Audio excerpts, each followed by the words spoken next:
السلام علیکم ورحمۃ اللہ وبرکاتہ۔ ناظرین، آپ کا استقبال ہے ہمارے پروگرام 5 منٹ کے مدرسے میں۔ ہمارا پہلا موضوع ہے قرآن۔ اللہ تعالیٰ نے کہا قال سلام علیک ساستغفر لک ربی انہ کان بی حفیہ، کہا اچھا تم پر سلام ہو، میں تو اپنے پروردگار سے تمہاری بخشش کی دعا کرتا رہوں گا، وہ مجھ پر حد درجے مہربان ہے۔ جیسے کہ میں نے آپ سے کہا تھا کہ والد کے برا بھلا کہنے کے بعد بھی ابراہیم علیہ السلام غصہ نہیں ہوئے، آپ نے کہا میں تمہیں سلام کہتا ہوں۔ اور یہاں پر یاد رکھیے یہ سلام دعا نہیں ہے جو ایک مسلمان دوسرے مسلمان سے ملاقات کے وقت کہتا ہے السلام علیکم ورحمۃ اللہ وبرکاتہ، اس طرح کی دعا نہیں ہے یہ، بلکہ یہ کہنا ہے کہ میں اب بات یہاں پر آپ سے ختم کرتا ہوں۔ جیسے اللہ تعالیٰ نے قرآن مجید میں ایک جگہ کہا نا وَإِذَا خَاطَبَهُمُ الْجَاهِلُونَ قَالُوا سَلَامًا، کہ جب جاہلوں سے ملاقات ہو تو ان سے سلام کر کے خاموشی سے نکل جاؤ، یعنی ان سے بات ختم کر دو، جاہلوں سے بحث مت کرو۔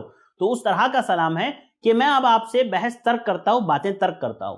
اور جو دعا کی بات حضرت ابراہیم علیہ السلام نے کہی تھی اپنے مشرک باپ کے لیے مغفرت کی دعا، یہ اس وقت کی بات تھی جب جو ہے مشرکین کے لیے دعا کرنے کی ممانعت کا علم نہیں تھا۔ جب اللہ تعالیٰ نے ان کو یہ علم دیا، جب ان کو یہ بتایا وَمَا كَانَ اسْتِغْفَارُ إِبْرَاهِيمُ لِأَبِيهِ إِلَّا أَن مَّوْعِدَةٍ وَعَدَهَا إِيَّاهُ فَلَمَّا تَبَيَّنَ لَهُ أَنَّهُ عَدُوٌّ لِلَّهِ تَبَرَّأَ مِنْهُ إِنَّ إِبْرَاهِيمَ لَأَوَّاهٌ حَلِيمٌ۔ اور ابراہیم کا اپنے باپ کے لیے دعائے مغفرت کرنا وہ صرف وعدے کا سبب تھا جو انہوں نے ان سے وعدہ لیا تھا۔ پھر جب ان پر یہ بات ظاہر ہو گئی کہ یہ اللہ کا دشمن ہے، یہ کافر ہے، مشرک ہے، تو وہ اس سے محض بے تعلق ہو گئے۔ واقعی ابراہیم علیہ السلام بڑے نرم دل اور بردبار تھے۔ تو ناظرین، اس میں میرے اور آپ کے لیے یہ نصیحت ہے کہ کتنا بھی تکلیف آ جائے، برا بھلا بھی کہیں تو ہمیں دعوت نہیں چھوڑنی ہے۔ ہاں، پیار محبت سے آپ کہہ کر کے نکل جائے۔ اور ایک بات یہ بھی کہ اگر کوئی مشرک یا کافر وفات پاتا ہے تو ان کے لیے دعائیں مغفرت نہیں کی جا سکتی ہے، جیسے کہ ابراہیم اور خود اللہ کے نبی صلی اللہ علیہ وسلم کو بھی اللہ تعالیٰ نے منع کیا تھا۔ ناظرین، چلتے ہیں ہمارے آج کے دوسرے موضوع کی طرف۔ ہمارا دوسرا موضوع ہے سنت۔ سنت میں چونکہ آج عید کا دن ہے، میں عید کی چند سنتیں آپ کے سامنے ذکر کر دوں تاکہ میرے اور آپ کے لیے ان پر عمل کرنا آسان ہو جائے۔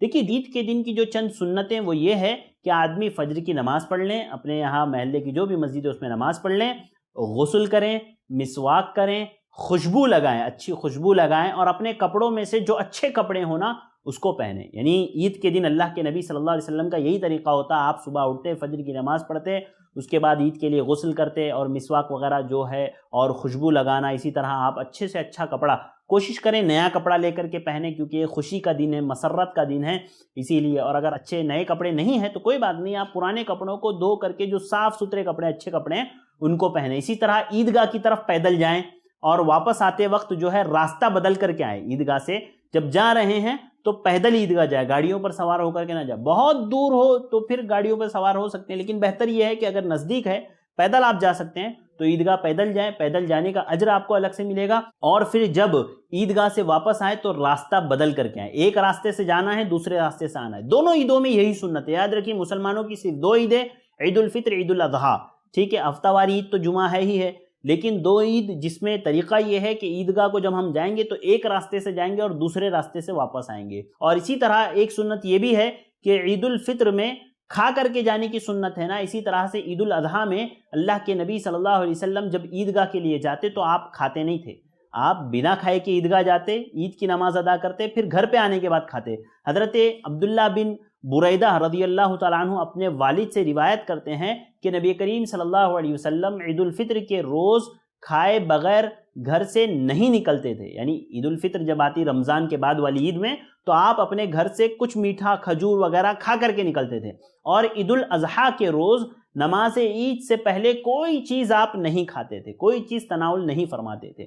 لہذا عید الاضحیٰ میں سنت یہ ہے کہ نماز عید کے بعد جب ہم گھر پر آئیں تو اگر ممکن ہو تو جو جانور کٹا ہے اس کے گوشت سے کچھ پکا کر کے کھا لے، ورنہ عید کے بعد جو بھی چیزیں میسر ہو وہ ہم کھا سکتے ہیں، یہی سنت ہے۔ تو یہ جو چند سنتیں تھیں جو میں نے آپ کے سامنے رکھی عید کے دن کی، ان کو ذہنوں میں رکھیں۔ آپ نہا دھو کر کے، مسواک کر کے، خوشبو لگائیں، اچھے کپڑے پہنیں، عید کے لیے جائیں تو پیدل جائیں، ایک راستے سے جائیں، دوسرے راستے سے واپس آئیں، اور اگر عید الفطر کے لیے جا رہے ہیں تو کچھ کھا کر کے جائیں، عید الاضحیٰ کے لیے جا رہے ہیں تو بغیر کھائے کے جائیں، اور آنے کے بعد کھائے، یہ سنت طریقہ ہے۔ تو ناظرین، یہ چند باتیں تھی جو میں نے آپ کے سامنے رکھی، امید کرتا ہوں آپ کو پسند آئی ہوگی۔ آپ ہمارے ویڈیو کو لائک کریں، کمنٹ کریں، اس ویڈیو کو دوسروں تک شیئر کریں تاکہ وہ بھی عید کے دن اس سنت پر عمل کر سکیں، اور ہمارے چینل کو سبسکرائب کرنا نہ بھولیں۔ ناظرین، مجھے دیجیے اجازت، انشاءاللہ پھر ملاقات ہوگی کچھ اور باتوں کے ساتھ۔ السلام علیکم ورحمۃ اللہ وبرکاتہ۔ دین کی بات عام کرنے میں i+TV کی مدد کریں۔ پے ٹی ایم یا گوگل پے کے لیے ہمارے نمبرز پر ٹرانسفر کریں۔